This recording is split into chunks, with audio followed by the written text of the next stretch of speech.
Everyone knows the gods of Olympus, right? Their names echo through history, carved into stone and whispered in stories for thousands of years. Zeus with his thunderbolts, Athena with her wisdom, Poseidon shaking the earth. These are the gods who ruled the myths, the ones who shaped the world as we know it.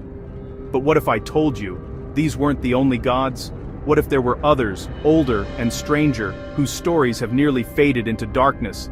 There's a whole hidden pantheon, those gods so ancient, so shadowy, that even the Olympians were afraid to speak their names. Their power was whispered about in the dead of night, their presence felt in the chill of a shadow or the silence before a storm. Tonight I'm taking you into the forgotten corners of Greek mythology. These are the lost gods, the ones time tried to erase, but whose echoes still linger in the darkness. Let's start with Nyx, the goddess of night. She's more than a shadow, more than a myth. Forget darkness as just an empty void. Nyx was the darkness. She was the living embodiment of night, a force so powerful that even the bravest gods hesitated to cross her. She wasn't just older than the Olympians. She was older than the Titans, older than light itself. In the beginning, before the world took shape, there was only chaos. And from that chaos, Nyx emerged.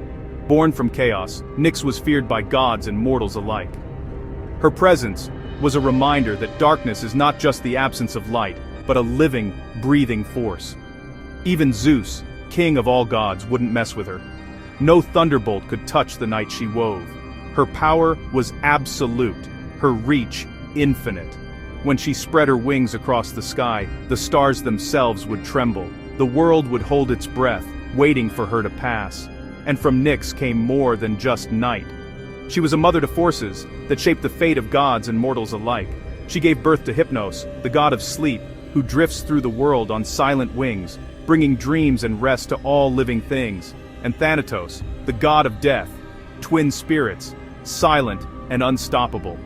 Where Hypnos brought gentle sleep, Thanatos brought the final rest, the end that comes for everyone. When Nyx whispered, even the gods fell silent. Her voice was the hush that falls before midnight, the secret that lingers in the dark.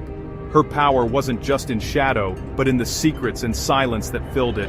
She was the keeper of mysteries, the guardian of things best left unspoken. Then there's Erebus, god of darkness, Nyx's eternal companion. He was the shadow behind every shadow, the depth that no light could reach. Together, they ruled over the unseen places of the world.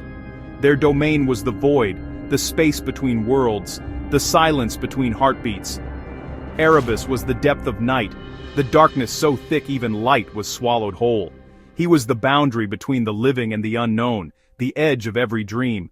But as humans started worshipping the dawn, Erebus faded, slipping into legend while the world turned to gods of daylight and hope.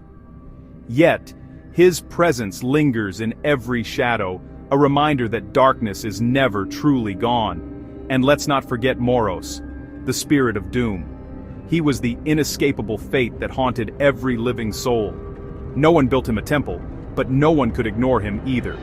His presence was felt in every anxious heart, in every moment of dread. Moros was the force that drew everyone, even the gods, toward their fate. He couldn't be bribed. He couldn't be delayed. He was the shadow at the end of every path, the certainty that all things must end. Poets avoided his name, because to speak it was to invite destiny itself. His story was a warning, a reminder that fate is always watching. These lost gods weren't about glory or beauty. They were balance.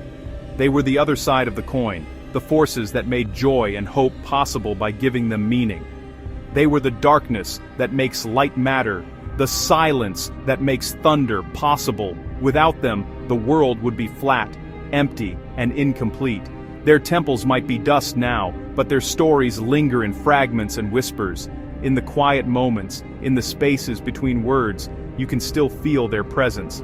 So next time you stare up at the night sky, remember this: before Olympus, before Zeus, before light, there was only the darkness, ancient, eternal, alive.